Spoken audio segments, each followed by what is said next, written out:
It's Tuesday, May 31st, 2022. I'm Jackson Bird. Today, a supremely weird trivia cartoon on Netflix. Plus, physicists made bubbles of gas atoms colder than space. And why Buzzfeed News' union contract includes legal protection against ghosts. Here's some cool stuff for your ride home. Listen, if I see an article titled "The Weirdest Thing on Netflix," I am obviously going to click it. Which is how this morning I discovered, thanks to Tori Bosch at Slate, the absolutely bizarre interactive cartoon Cat Burglar.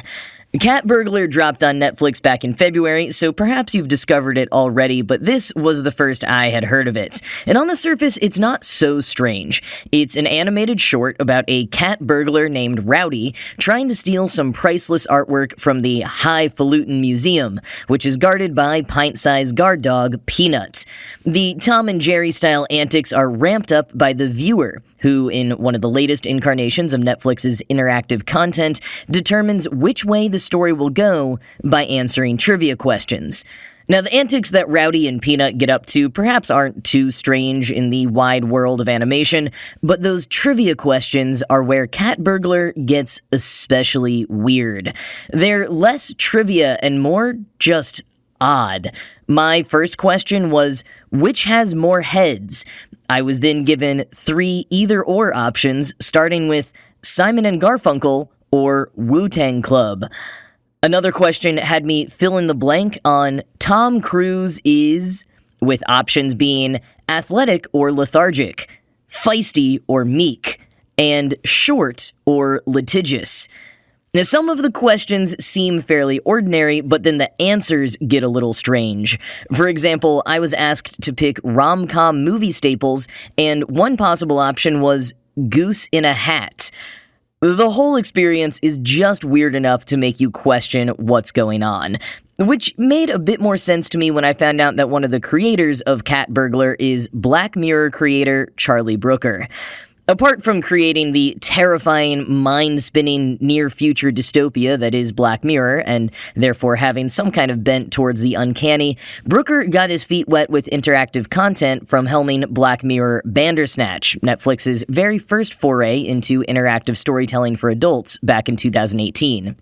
Netflix had previously done a bit of interactive content for kids and since then has produced a couple dozen interactive shows or episodes for all ages.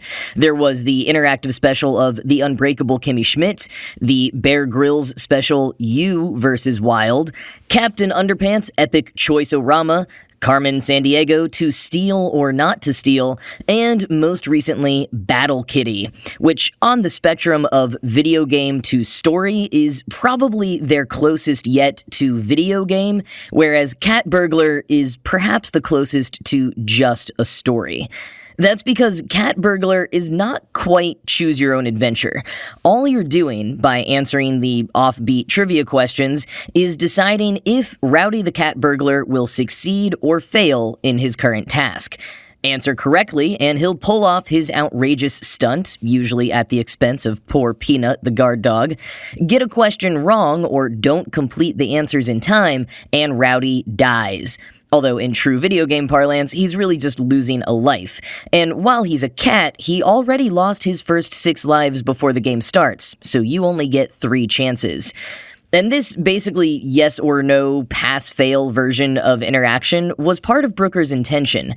He told IndieWire, quote, "When you're making interactive stories where you're controlling the main character, it becomes quite hard to have a character that's consistent, because if the viewer decides what the character does, it has no agency in a weird way.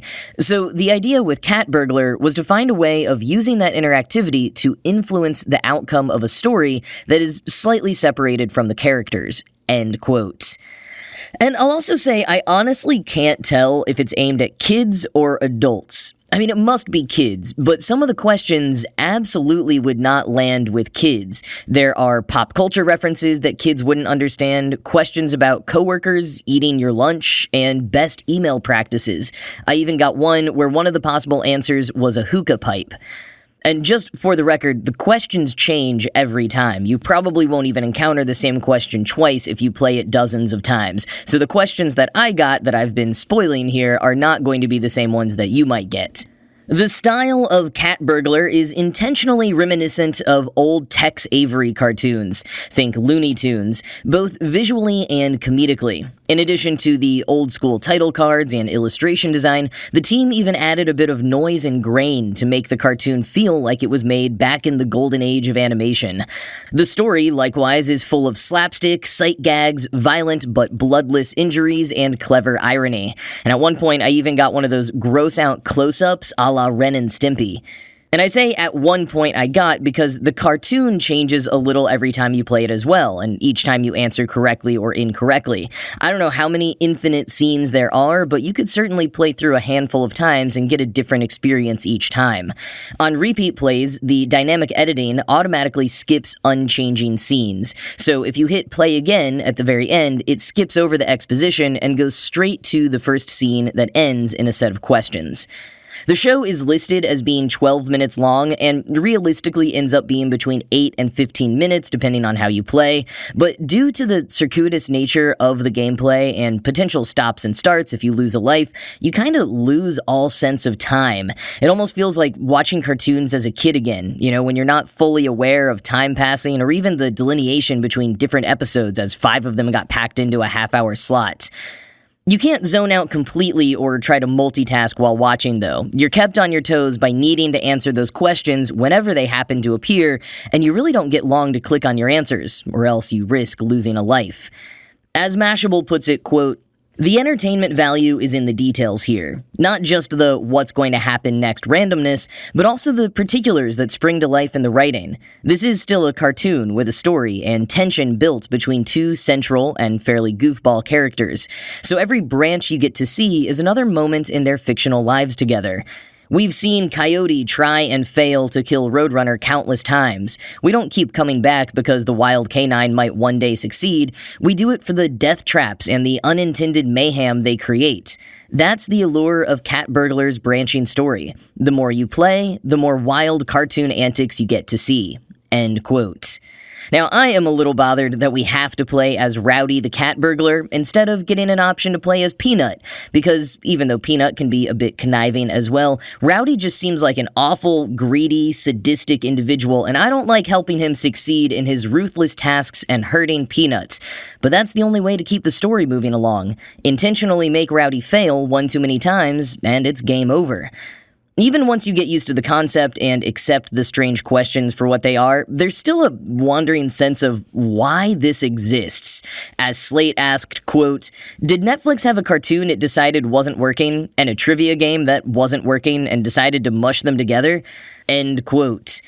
Which, no, co-creators Brooker and BoJack Horseman producer Mike Hollingsworth designed it intentionally, down to its Tex Avery style, full orchestral score, and accessible gameplay.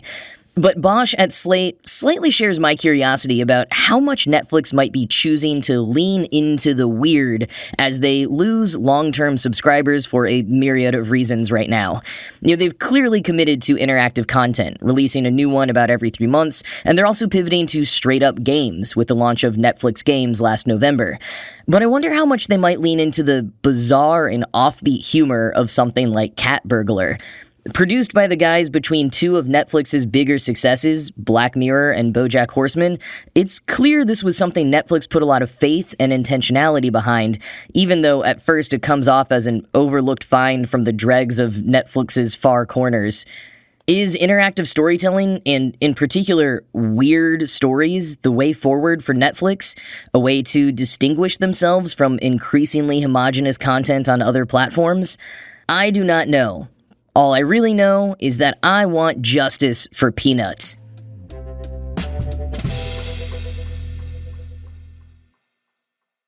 On board the International Space Station is a souped-up scientific mini-fridge that is home not to bulk supplies of Tang, but extremely advanced experiments that require even more extreme cold. The Cold Atom Lab, or CAL, is run remotely by physicists on Earth who share the lab so up to 6 experiments are running at any one time. Experiments that cannot be run on Earth where gravity gets in the way. ISS astronauts occasionally repair or upgrade the lab, but it is mostly run by scientists on the ground. Physicist Nathan Lundblad called it, quote, like the Hubble telescope, but for atomic physicists, end quote. Lundblad is the lead author of a new study published earlier this month in the journal Nature that used CAL to create bubbles of gas atoms cooled down to a millionth of a degree above absolute zero, colder than space, and technically the lowest temperature theoretically possible, an experiment only possible in microgravity. Quoting Wired, ultra-cold atoms of gas, in this case of rubidium, don't act the way they normally would at room temperature, zipping around their container like microscopic billiard balls. As the gas cools, they move slower and slower, but without the sluggish atoms turning into a liquid or solid, like a vapor would. When they're chilled close to absolute zero, they begin clumping together, and the wavelengths associated with the gas particles get longer and begin to overlap. At such extremely frigid temperatures, the atoms start acting weirdly. They coalesce into a substance with quantum properties, behaving both as particles and as waves. At that point, they're basically a quantum paradox and almost like a new state of matter called a Bose-Einstein condensate, named after the Indian and German physicists from a century ago. Technically, the ultra-cold atoms need to be cooled even further to be considered a Bose-Einstein condensate, but they're showing signs of being on the cusp of that. In any case, while quantum phenomena usually need powerful microscopes to be observed, these bubbles can be inflated to a size much bigger than the width of a human hair. End quote. Quantum bubbles that you can see with the naked eye cooled down to be colder than space. This is next level. But what's the point? There's the big ideas applications, like gleaning insight on how the universe expanded a fraction of a second after the Big Bang, and there's the practical applications, like helping develop more precise gyroscopes and accelerometers. As Lundblad said, quote, some theoretical work suggests that if we work with one of these bubbles that is in the Bose-Einstein condensate, or BEC state, we might be able to form vortices, basically little whirlpools in the quantum material. That's one example of a physical configuration that could help us understand BEC properties better and gain more insight into the nature of quantum matter. End quote. And from SciTech Daily, quote, the field of quantum science has led to the development of modern technologies such as transistors and lasers, and quantum investigations done in Earth orbit could lead to improvements in spacecraft navigation systems and sensors for studying Earth and other solar system bodies. End quote. So there is a lot of potential here, and it's just really cool to think of what we can learn and discover when we have the ability to, as study author David Aveline put it, quote, turn gravity off.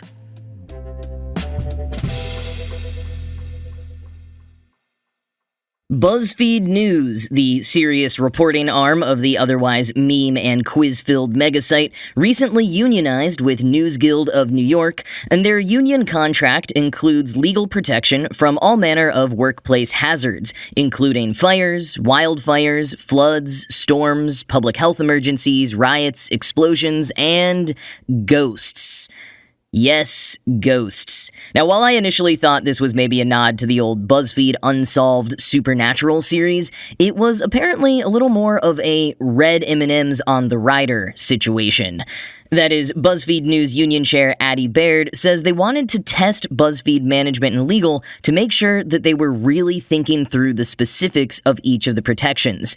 Which was a fair concern because apparently when the union first submitted a proposal of the contract mentioning some of those above protections, but not the ghosts, BuzzFeed management and legal allegedly accused them of just trying to get out of work by listing so many different potential incidents. BuzzFeed denies this allegation according to Poynter. But, quoting Poynter, those negotiations took place in the summer of 2020, at a time when reporters faced violence from police while covering Black Lives Matter protests, and COVID-19 2015 made working in person unsafe.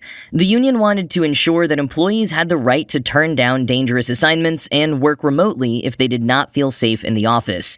We were kind of annoyed with them making fun of us for these really realistic and important things, and we wanted to hold on this language because we felt it was important, Baird said. So, they slipped the word ghosts into the list of hazardous circumstances, and when Buzzfeed's lawyer noticed, everyone just burst into laughter, and both sides agreed to leave it in there, Baird said. Ultimately, management agreed to the entire list after adding in a sentence about how the right not to work in a certain location didn't relieve employees from their obligation to work, end quote. Even though they all sort of agreed to keep ghosts in as a joke, Baird says it's still important that the union included all kinds of protections that might sound ridiculous on paper, but could happen. The whole point of protections like these are for worst-case scenarios. And considering BuzzFeed's history of big layoffs, having as much as possible in writing, in a contract, is definitely a good idea that can provide a decent amount of peace of mind for employees. And apart from being a metaphor for putting protection against worst-case scenarios down on paper, Baird told Poynter that it's also a good lesson for others that union contracts really can be whatever workers want them to be. While there are other contracts and boilerplates you can follow to get a start, it's important to consider what the unique needs are of workers at your company or in your sector. Don't be afraid to think outside of the box to make sure needs will truly be met. And as Tom Dunn over at Boing Boing said, and I fully agree, quote, "Is it trolling? I mean, yeah, sort of. But it was trolling for a purpose, and it worked. My only complaint is that while I obviously wish no harm on the BuzzFeed news staff, they do awesome work, a small part of me now wants them to deal with a legitimate haunting just because it would be wild to see this play out in court." End quote.